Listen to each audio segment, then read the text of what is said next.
Hi, Michael Bettine here for another video. And today is sort of a part 2 to last week's video on the cult of frequency-ism. First, I'd like to clear up a few things. I knew that this would strike various people in different ways, especially if frequencies are your sacred cow. And I was all about cutting all that down. Some people probably didn't enjoy it, but I must say I'm very pleased to get a lot of great feedback, a lot of people agreeing with it, and that's great. And I do wish I would have heard from some people, defending their frequency-ism, because I'd like to get in a dialogue about that. I don't want to be just like, well, I'm right and you're wrong and that's the way it is. No, I think dialogue is always good, and I would like to understand more about people believing that frequencies have magical powers and how they work with it. I would appreciate that. So if anybody out there does, please contact me. Let's talk about it. But I'd like to talk about a few things and clear up a couple things about that video before we move on. I did post some warnings in the verbiage that accompanied the video, and one of them was that there were a lot of quick video cuts that might trigger some people, and I did have one person comment they didn't like that and they couldn't watch the video. And obviously the video wasn't for you. If that sort of thing triggers you, you could just listen to the audio. I mean, you could put the video on and put another window over it or something and just listen to the audio part, which would be fine, and you wouldn't see any of that. And it's like, well, why did you do all of that stuff? And it's like, I don't know. I was just having some fun. I mean, my videos tend to be like this. They're either sort of boring talking head videos, or they're me playing and demonstrating stuff. And I just had an idea to try something different. I will admit I got a bit carried away with it. But this will be I'm pretty sure this is a one-time only that I will do this. Because normally when I make a video like the one I'm making now, I can shoot the video, edit, and process the video usually in maybe 4 hours. Last week's video, the cult of frequency-ism, took me probably, after I had it all up, a solid 4 days, probably 30 hours to work on that. And I usually just do not have that much time to make a video. Especially I'm making a YouTube video and a Patreon video each week. So I'm trying to crank out 2 videos a week. And I'm playing gigs and I'm doing other stuff, and my wife wants to go do things, and I just don't have the time to create videos like last week. That was a one-off. I thought it was fun. I thought it would be funny. So that's why I made it that way. If you liked it, fine. If you didn't, fine too. I mean, not everybody's going to like what I do. The other thing about last week's video, some of the symbolism, and especially the one that seemed to confuse people, is the picture of the sewing machine with the red material and that. And I used that every time I said the word sew. And that was just a pun. That's all it was. The sewing machine had nothing to do with frequencies. It had nothing to do with anything I was talking about. It was just a pun, because as I went through this video, and I must have watched it 10 times. I mean, I practically memorized my own video. I realized how many times I go, sew. And now, sew, sew, sew. So, to me, I thought that was hilarious. It's like, I didn't realize how many times I say so. And I thought, well, it'll just be funny and make a pun out of sew, S-O, and turn it into sew, as in S-E-W, sewing machine. So that's all that was. And my wife's a quilter. My mom was a fabulous sewer, and, so I've been around sewing all my life. And I understand it. I can even sew myself. So that was just a pun. That's all it meant. And nobody picked up on that. Or if somebody did, they didn't mention it. Every time you say sew, you put up a little picture of a sewing machine. Oh, that's funny. That's all it was. So today, I'd like to continue about frequencies and about things, about knowing. So last week, I do that. I say that so much. I'm sorry about that. I'm trying to change my ways. I have to find a new word. So last week, the video was about how people assign magical powers to specific frequencies. And some of them get to a cult-like status where they're almost worshiping the frequency. That's all it was about, my observation on that. And that I don't think any frequencies are magic. If they were, we would all know, and we would all be using that frequency. It's like anything that's purported to be all-encompassing magical, some sort of panacea for whatever. If it really was true and everybody knew about it, we would all be doing it or using it. So that's what that was about. And I don't want people to misunderstand me here, too. It's not that I don't believe in things. I believe, as I alluded to in the video, I believe in a lot of things. And I've lived an extraordinary life where I have experienced a lot of things. And that's what I want to talk about now.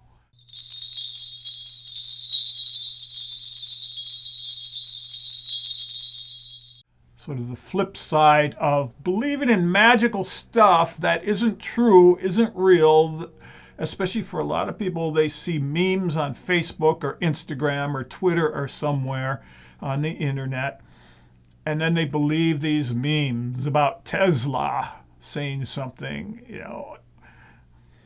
Most of those Tesla quotes I've tried to trace down. I think I mentioned it. And track them to a source, a primary source. I can't find it. They're made up shit, okay? Just like all that frequency-ism. It's made up shit. Nobody has any proof. Nobody can point to a primary source where there's something that says this really does this. And the problem, as I said last week, is people will not do their own research. You don't have to be getting a PhD in physics to do research. Research is just looking into things. And we have this whole amazing thing called the internet, which gives us, we could take out our phone, I have my phone here, and we can have practically the sum total of human knowledge right here in our hands, but we don't use it. And research takes time. When I find something and I want to know if it's true or not, it can take me hours of digging and following dead-end trails and doing this and maybe buying a book because I find that it could be in this book, talking to people who know more than I know, maybe writing an email to somebody that I discover who might know a primary source, things like that. It takes time. That's why people don't do research. We're in that whole Twitterverse here where it 140 characters. Boom. We want it short and sweet. TikTok. Boom. 30-second videos. Boom. People can't read books anymore because it takes time, They want to just read a short paragraph and that's it. They want it to be Twitter. They want it to be Facebook. They want it to be anything like that. That's just a short thing. So when it comes to trying to do research, you have to do a lot of reading. On the internet, you have to read books. You have to often talk to people in person and all that. And it takes time. It takes effort. It takes energy. I can understand why people don't do it. A lot of people are just lazy, or maybe they don't have the time. But I think a big part is people today are just programmed with all this short information bites. They want it nice and neat, cliff note version of everything. I don't want to read the book, just give me the summary. I don't want to do the research, just give me a paragraph that tells me. So when people come across these memes, they don't look any further. And then it comes down to that saying, if you tell a lie long enough and often enough, it becomes a truth. And that is so true with Facebook. Now, I don't want to get all preachy here, but I just need to get through with this part here before we move on. It becomes so prevalent that people believe it because they see it and hear it everywhere. I see certain memes all the time. They just keep getting passed around. Maybe they'll put a different picture, different illustration with it, but it's the same meme and it goes around and around and I keep seeing it over and over. Like that Edgar Cayce one. Sound will be the medicine of the future. I cannot tell you how many times I see that, at least once a week. And in how many different versions, the different picture of Edgar Cayce or some beautiful mountainscape or music notes or just, a pretty color background. Sound will be the medicine of the future, Edgar Cayce. And of course, as I've said before, that's been proven to be false. The Edgar Cayce Institute, which is in charge of all his records, has everything he ever wrote, said, dreamed, all in their records, has said no. There's nowhere that anything like that exists. He never wrote it, said it, dreamt it. No. Yet that meme has been going around for, 8-10 years. A long time. And it just keeps going around in a circle. So people keep seeing that. And they see it again and again and again. And they see it from different sources. Some sources that are fairly legit, fairly well known. So they think it's got to be true. If they are posting it, it has to be true. So I do implore you, please, please, please, don't believe everything you see or hear. Don't believe everything I tell you in my videos. If you don't think something is right, that's okay. Go look it up. Go research it yourself. I'm certainly not fallible. And my memory isn't what it was, 50 years ago. So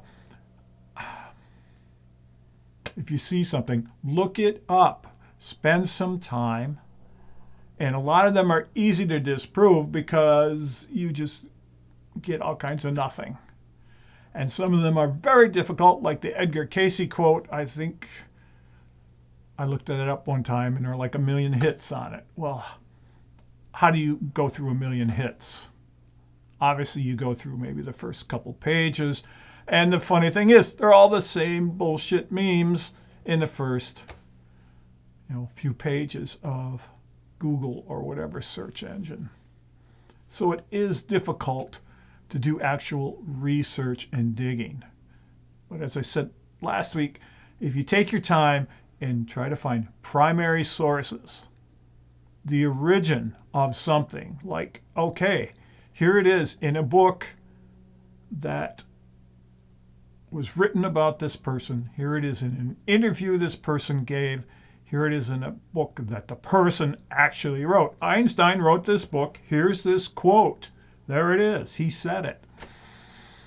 Not easy, but put some time into it. If something is important to you, put some time into it. And if you don't want to put the time into it and you suspect, it might not be true, by all means, don't pass it along. Please, don't pass it along. And when there's something that you do believe in and you're passing along and you find out it is not true, then stop and maybe put something up and say, hey, I used to believe this is true. I found out this is not true, and here's where I found it out. So other people can link back from you to hopefully what is a primary source or a legitimate source. And if you find something is true, the same thing. Post it. Hey, I've always believed in this, but I wasn't sure. But I did find this primary source or this whatever that shows it is true. I think that's so important today. This whole sound thing, sound healing, sound therapy, sound baths, sound whatever you want to call it, has grown immensely in just the past 5 years. 20 years ago, there was a handful of us doing it.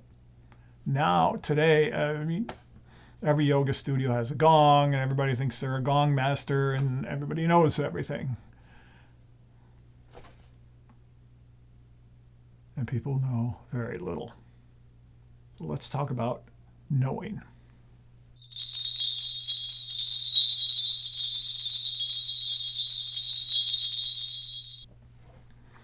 There are two different kinds of knowing. I want to talk about both because I've personally experienced both, as most of you probably have. First one I want to talk about is the Greek word gnosis.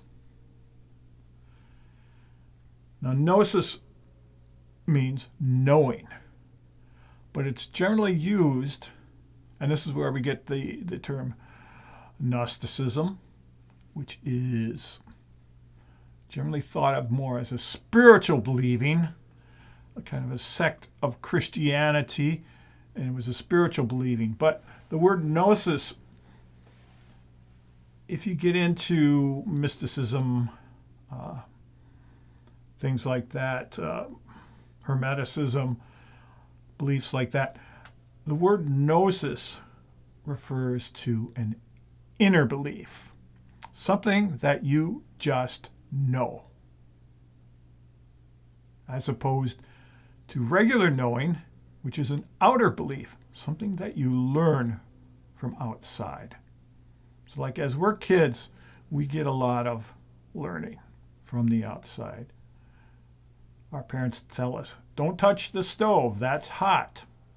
Okay, you touch it once and you go, ah, and you're crying, and your mom said, I told you not to touch the stove because it's hot. Or, such things. Or, you're outside. That's a bird. And you go, oh, bird. Okay, that's outside knowing. You are learning about the world around you. And that is the type of knowing we do most of the time, every day. We are learning external things. We read books, we see television shows, films, videos, we go to lectures, concerts, we just go out in the world. You're out in your town and you're driving down the road that you haven't been down for a while, and you go, oh, there's a new restaurant here. Okay. That's external knowing, the type of knowing we are most familiar with. Let's get back to gnosis. Gnosis is internal knowing. That's just stuff we just know. And we don't have a source for it. We just know. And I remember being a child, and I was plagued by that because there was stuff that I just knew. And adults, especially teachers, would ask me, well, how do you know that? And I just know. And they certainly wouldn't accept that from a kid. that they could know something. Well, you must have read it somewhere, or somebody must have told you, or this and that. Who told you that? I said, nobody. I just know it. Now, this is not to make me out to be anybody special, okay? So I don't want you to get that I'm trying to make myself as special. I'm just relating personal experiences that I have had.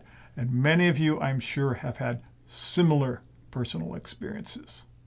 Maybe you haven't had any. I don't know. This is just me relating my life. So there we go. So again, I'm not anything special. And I'm not trying to make myself out as anything special. But notice there are so many things that I know and know to be true that I've never been taught. It's an inner knowing. I believe they come from the universe at large, perhaps the Akashic records, whatever you want to call it, the great consciousness, things like that. Because I believe we are all part of the universal, just as a drop of water is part of the ocean or whatever bigger body of water it's in. It's a drop, but it's also part of this whole body of water. So where is that leading? Well, that's leading to you.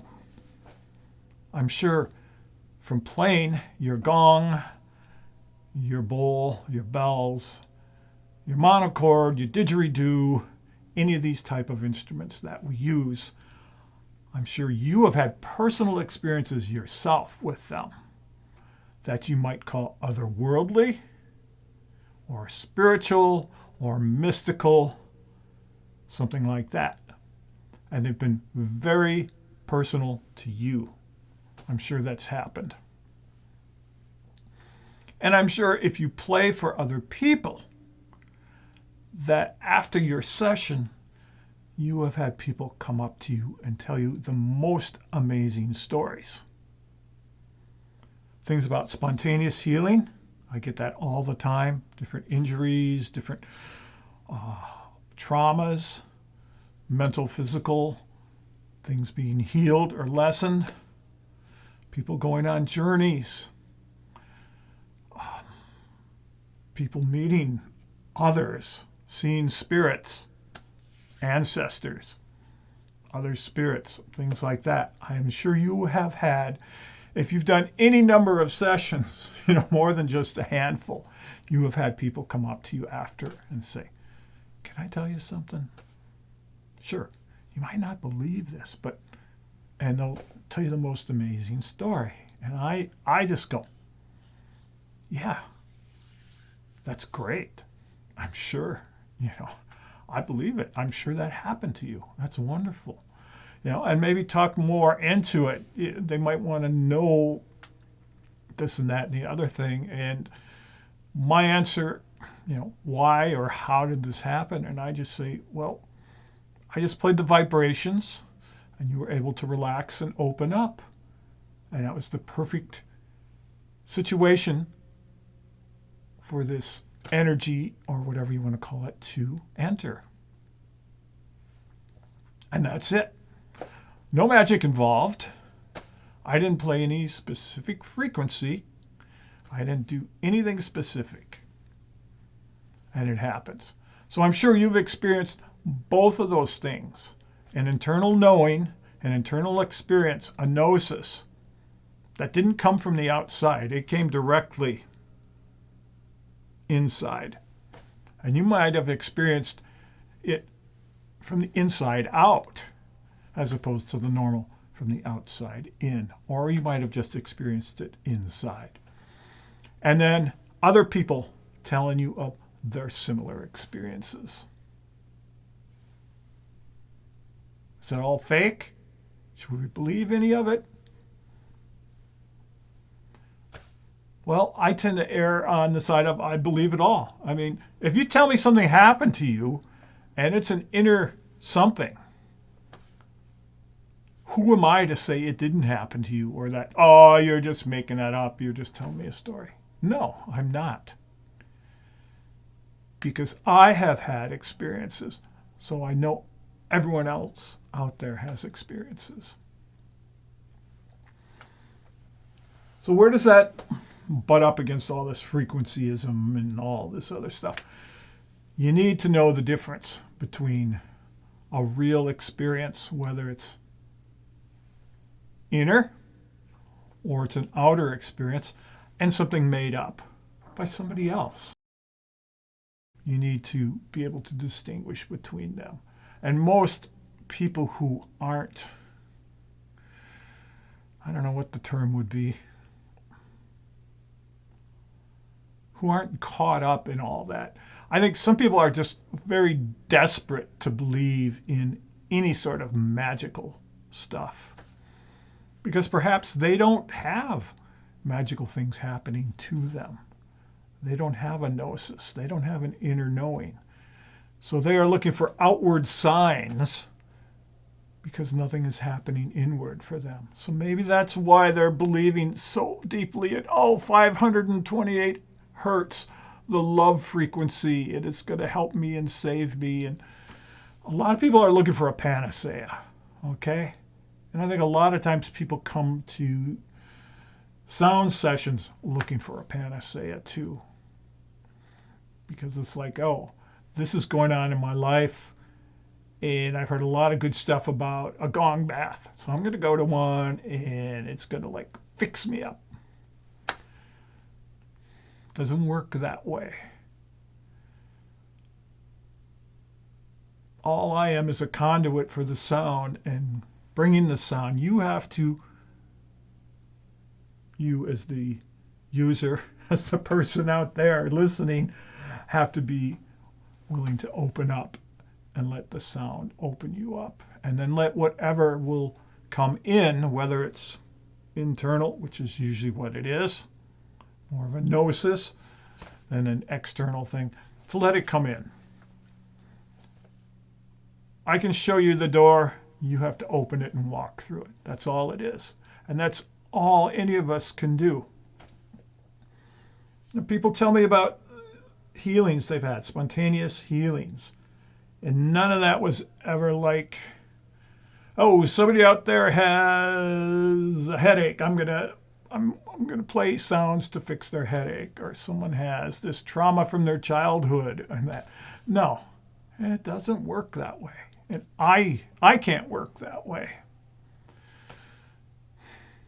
That's not my style, and I can't work that way. And if I tried, I would be a charlatan, giving somebody false hopes. But that's me. Maybe you work that way, and that's fine, okay? We're all different. We all have to work the way we experience things, the way we see things. So carry on with how you do it. I'm not ever asking people to do anything like me. In fact, I always tell people, don't do it like me. Please don't copy me, because what I do is so extremely personal that if you were to copy it, you do not have the context of my life, of my knowing. You do not have that context. So it would be meaningless to copy my movements, my sounds, my gestures, whatever. It would be meaningless because you do not have the context. Just as it would be for me to copy somebody else and say, wow, they're doing really well. They're making lots of money. They're doing this. They're getting more people than I get. I'm going to copy their thing, and it would be meaningless. You can never be somebody else. So be yourself, okay? Gosh, I'm trying not to be too preachy here, but this is all off the cuff. I looked up a few things, and I looked up at the reread comments on my video just so I knew what I was going to talk about. But this is just me babbling here, so you have to excuse that. Knowing. And there's nothing wrong with external knowing, because that's how we grow. I read books all the time. I've probably bought 8 books in the past month. My to-read stack keeps growing, and I read all the time. Books. I read magazines. I prefer physical objects. So I still subscribe to some of my favorite magazines, and I read them. And I buy books all the time, and I carry books with me. I always have a book with me when I go to a session, because if I have extra time, I'll sit and I'll read in the book. I just finished up a book I've been reading for probably the past year, just at sessions. I read a chapter or a few paragraphs and continue at the next session. When I travel, I always bring books, because when you're stuck in an airport or stuck on an airplane, or just, you're traveling and you have extra time, book is great. It's a great companion. I like to learn. I'm always reading. So I'm always taking in this outside knowing. I watch YouTube more than I probably should, but there is so much great information on there. I must subscribe to about 50 different YouTube channels. Obviously, I don't watch every video every week these channels put out. I pick and choose the ones I want. But I watch a lot of things about learning, about different things, about spiritual things, about mysticism, Gnosticism, alchemy, about sound, about acoustics, about recording sound, because I do this. I watch about people who tell about how to make better videos. I hope if you go back a year and go back 2 years, go back 5 years, that you can go, yeah, his videos look better, they sound better, they flow better. I keep trying to improve all this. So I'm always bringing in knowledge, absorbing it. But then there's still that, I get downloads of knowledge. It just comes in. There it is. I know things. I need to know things. I put it out there. I need to know about this. Sometime later, I wake up in the morning or something, and it's like the information's there. I know it. This gnosis, it comes in. This inner knowing. I just really wanted to sort of present the other side of last week's video, where I was really just ranking on frequency-ism, and tell you, okay, that stuff I'm against, I don't believe in, and I think is false, fake, snake oil, however you want to describe it. But I did want to tell you about some things that I do believe in, and that I investigate, that I have studied intensively over the years, reading books, talking to people. I mean, I've written hundreds of magazine articles. I've done hundreds of interviews with musicians, and I've written a bunch of different books. But that all comes from my desire to know more, because I've always been inquisitive, and talking to people and writing letters to people and emails to people. And it's like, I have a question. Would you mind answering it? So be inquisitive. It's a big wide world out there. We do have email. We do have comment sections like on YouTube and other places. If you ask me a question in the comments, I almost always answer it unless somehow I miss it. I do look at all the comments, and I try to answer questions. And people write me emails all the time.